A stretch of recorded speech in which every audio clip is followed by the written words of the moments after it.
and welcome to Stumped Down the Leg Side, the cricket discussion show on Bizz 99.9 FM Substitute Radio. I'm your host, Chukka Wilson. Welcome to the program.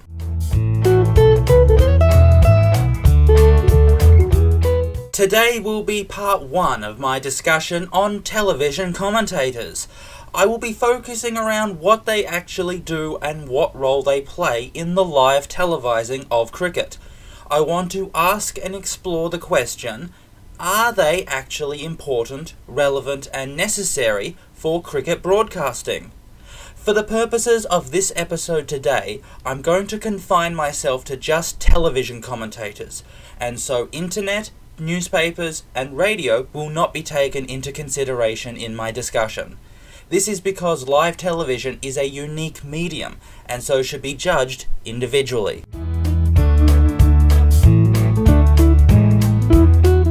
The first thing we should take note of is the type of people who most often become these professional television cricket commentators. They are overwhelmingly former players. Whether we're looking at Channel 9 in Australia, Sky Sports in Britain, Sky Sports in New Zealand, or any other broadcaster across the world, the entire commentary team is more or less made up of those who had been professional cricketers and played substantial amounts of international cricket. One just has to think of Richie Benaud, Bill Lawry and Tony Greig, Ian Botham, Bob Willis and David Gower, Jeremy Coney, Ian Smith and Danny Morrison, and you get the impression of what I'm talking about.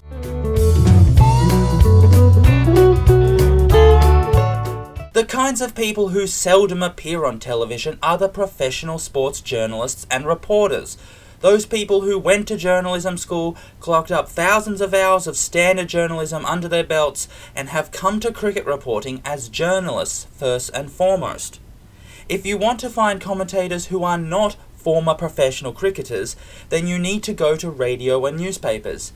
There, you will find the likes of Jim Maxwell, Gideon Hay, E.W. Swanton, David Frith, Tony Cozier, Alan McGilvray and Neil Manthorpe. These people are professionally trained journalists with entire careers worth of reporting behind them, never played cricket or only did so on an amateur basis, and have had much less to do with television and much more to do with other communication media forms.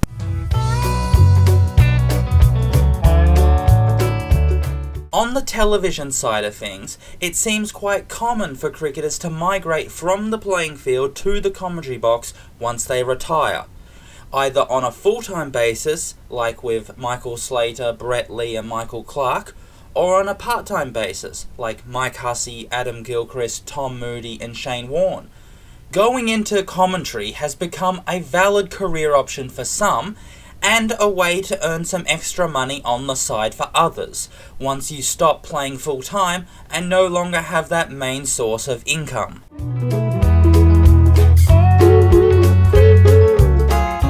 Whenever Richie Benaud was asked about how he approached the job of cricket commentary, he always said that he paid close attention to the monitor, which is the image that is being broadcast on TV into people's homes.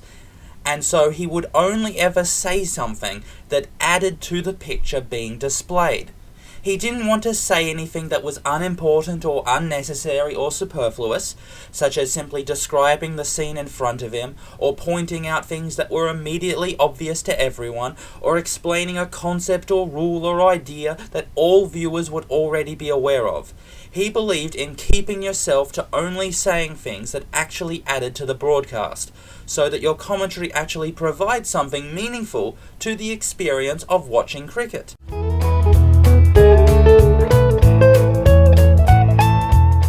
Regardless of whether or not Richie Benaud ever actually followed this rule himself, I believe that this is a really good maxim for judging cricket commentators. The gold standard should be for someone to actually say something that can provide any kind of meaningful addition to the broadcast. If you don't have anything to say that might be of benefit in this way, then you might as well keep your mouth shut, watch the play, organise your thoughts properly, and wait for the right moment to speak.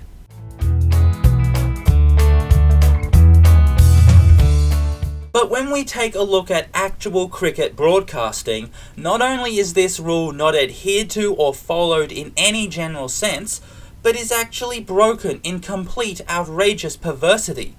Cricket commentators are as bad as lawyers or politicians or journalists in that they just endlessly talk in order to fill up the broadcast full of content, yammering on and on about what is substantively nothing of purpose at all.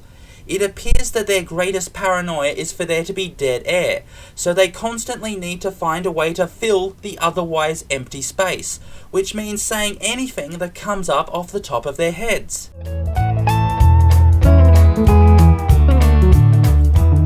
It doesn't matter if they're simply describing the scene in front of them, repeating tired and old cliches and truisms that have long gone past usefulness, or being really vague and long-winded in their explanation of the state of the match.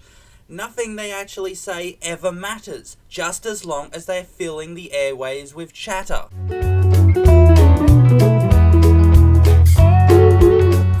Not only that, but producers and directors want to make the cricket broadcast to be as exciting as possible in order to keep viewers' eyeballs on the screen, and so there's the constant need to artificially build up excitement and drama and tension no matter what kind of state the match is actually in. Commentators aren't meant to speak like normal people with a regular volume and tone, but instead they're supposed to almost yell into the microphone, hoping to pump up their audience in getting excited for the contest.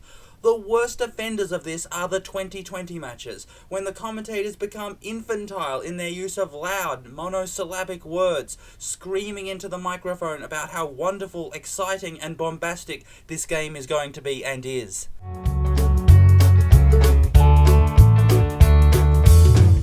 But on the other hand, when the stakes for ratings and sponsors are not high, when there isn't this mad competition to get as many viewers as possible, such as during daytime on a school and work day, then producers and directors will tend to relax a bit more, and this will allow commentators to behave a bit more naturally in their description of the game.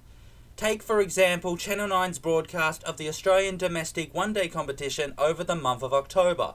When everyone speaks in a calm and relaxed attitude, there's no unnecessary hype, and everyone can just focus on watching and enjoying the actual game of cricket.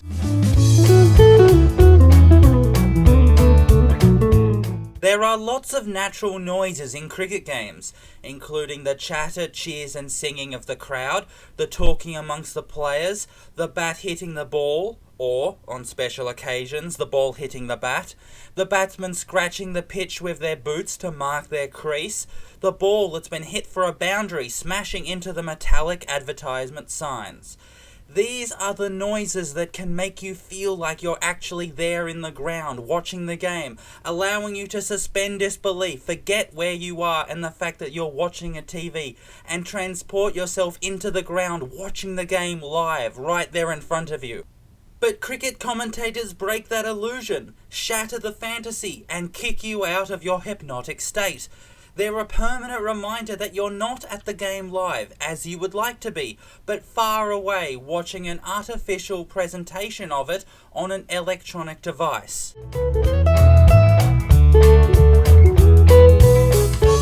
Because the vast majority of what they say is just mindless chatter to fill up empty space, rather than informative insight and expert analysis, most of what commentators say could very easily be eliminated wholesale from the telecast, and the viewers would in no way be worse off for not being able to hear it.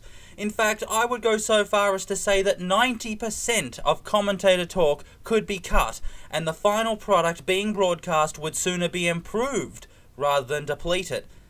Now, on the practical side of things, I believe that with every cricket broadcast around the world and across all stations, there should be an option to turn off the commentators' voices and to only be able to hear the natural on-field sounds of the match. Viewers should be able to press a single button on their remotes to switch from between there being commentators to no commentators, while all the other sounds of cricket remain constant. And that's the end of the program. Part 2 of my discussion on television commentators will be coming soon. You've been listening to Stumped Down the Leg Side, the cricket discussion show on Bizz 99.9 FM Substitute Radio. I'm Chukka Wilson. Until next time, keep practicing, keep your eye on the ball, and remember to turn your wrists.